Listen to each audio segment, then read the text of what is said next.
everyone, it's Cathy Zielske. Welcome back to my YouTube channel. Today I'm sharing a Christmas card that features a really pretty purpley watercolored night sky and a beautiful silhouette of treetops. I think this card turned out really well and it's a really easy process to do, so let's jump in and make a purple night sky.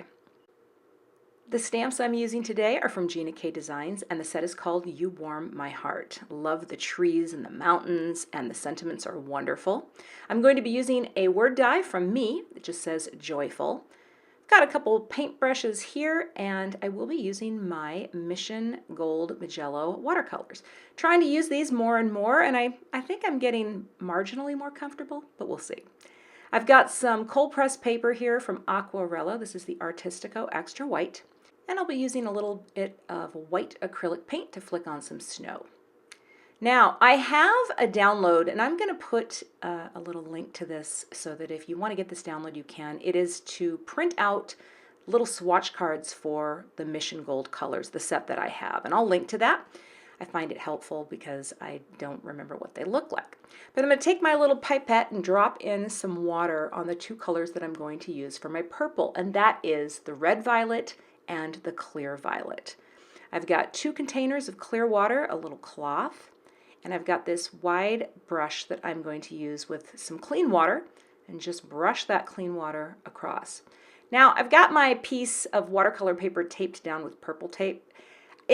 I prefer blue tape, but I couldn't find my blue tape because I think that purple tape is great. It won't tear your paper, but sometimes when you hit it with a heat tool, it tends to release more than the blue. So I'm laying down the first purple. Now I took those 2 purples and mixed them together there on my palette, and I'm just going to work my way through in layers. First layer is going to go down and be generally pretty light. I'm going to bring my heat tool in, and I'm going to dry it completely. You can let these dry by themselves, but just to facilitate the time that this took, I dried each layer. And then I came in with the second layer, which I wanted it to be a little darker. So I'm laying down that first dark color, and then I'm dipping back into the dirty purple water because that just kind of helped bring a purple tone to the water as I brought it down the paper. All right, getting that down, deepening it, and then I'm going to hit this and dry it as well. The thing with watercolor is I don't really know what I'm going to get when I start. And so it's always kind of a crapshoot. But I did do one test run of this card, and I really liked these colors together. So I brought in this cerulean blue from the set. And again, darker at the top, and then just took the dirty purple water to sort of move it down the page. And as soon as this started to kind of blend together, I really thought it created a pretty, pretty night sky. And again, drying that with my heat tool, and you can see how easily the purple tape comes off. So easy. Got to find that blue tape. I have no idea where it is. Things disappear in my craft space, probably because it's my dining room. But there you go. I'm going to set that aside for about 20 minutes, and then I'm going to cut a panel. I'm using my A2 layers dies from Waffle Flower Crafts. I love these dies because they let me create a perfectly trimmed card panel, and I thought that looked great. And now I'm going to stamp my trees. Now I brought in my original size Misty. I've got a piece of just scrap paper in the back because I'm going to have these trees bleed off the edge.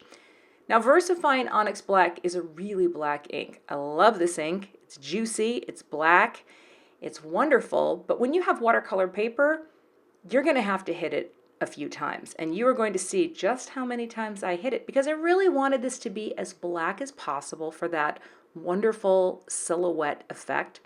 And I always bring in some kind of a cloth to press down onto my Misty door.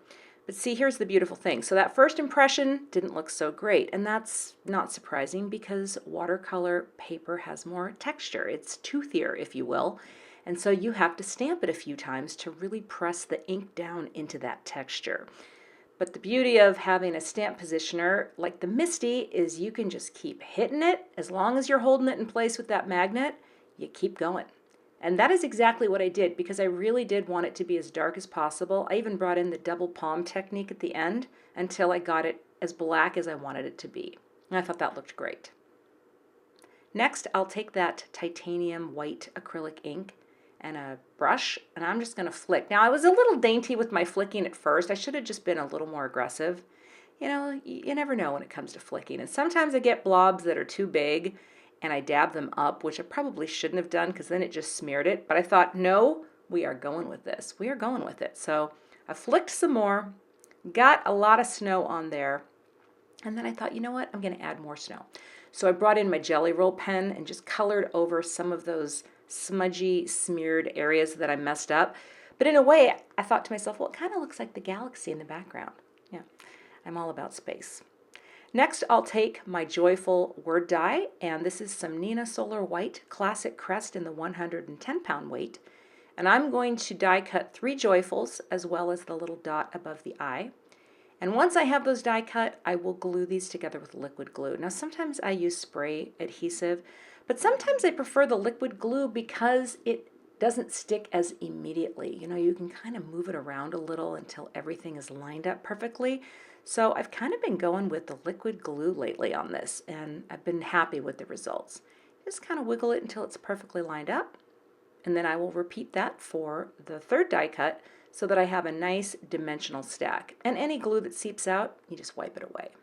I'm scoring my card base so that it will be more of a landscape fold. That'll be wider than it is tall. That would be 5.5 by 4.25. Pressing it down here, but then I brought in my Teflon bone folder because that other bone folder that comes with the Score Buddy, it does tend to leave marks on your paper, but the Teflon one doesn't. I just didn't have it handy when I started. But I always tape my card bases closed because that Neenah Solar White cardstock, it really will pop open because it's so thick. And I need it to be flat so that when I frame this out, just like that. Look at that beautiful 1/2 inch of space. I think that looks so pretty on this card. Next, I'm going to take a tiny little sentiment from these Tiny Words Christmas set. There are so many cute little sentiments, and I was looking through here and I thought, do I want to go with Blessings, Peace, and Love? And no, I ended up going with Christmas Blessings. But they're great little sentiments. I've got a piece of Simon Says Stamp black cardstock. I'm going to prep it with my powder tool so that my embossing powder is only going to stick where my embossing ink goes. And these are such delicate sentiments, you just want to give a light amount of pressure. Sprinkle on the powder. This is Alabaster from Brutus Monroe. And I'll wipe away any extra powder and then get my heat tool nice and hot, bring it to the paper, and quickly melt the powder till it is looking lovely. And to trim this little guy out, I'm going to use my sentiment labels. I love this set because it allows you to frame out your little sentiment, tape the die into place, get it perfectly framed out, and then you have a perfectly cut sentiment strip. I'm using liquid adhesive again to add my glued and stacked die cut word.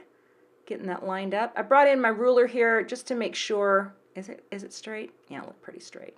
Pressing that down, and then I'm adding the little dot over the J, and I'm doing it right on the project because to try to glue those together, just like holding them with my hand, I think would have made me go, well, a little bonko. So if you just glue the little dots in place, and you can get the stack that way as well. So there's the same dimension, just popping each one in place as I go. And they're called tittles. I totally spaced that. I learned that from Laura Basson. It's not a dot, it's a tittle. To finish this card off, I've got a little bit of thin foam adhesive on the back of my sentiment strip. I'll just kind of eyeball it, get it lined up there, and press that into place right on the treetop. And that's it. It's actually a really simple project. I don't think I would mass produce these, but I absolutely love the results of this beautiful purple night sky. Joyful indeed. Thanks so much for watching today. I would love to have you become a subscriber to my YouTube channel if you're not. And if you do, be sure to hit the gray bell below the video so you don't miss the next time I post.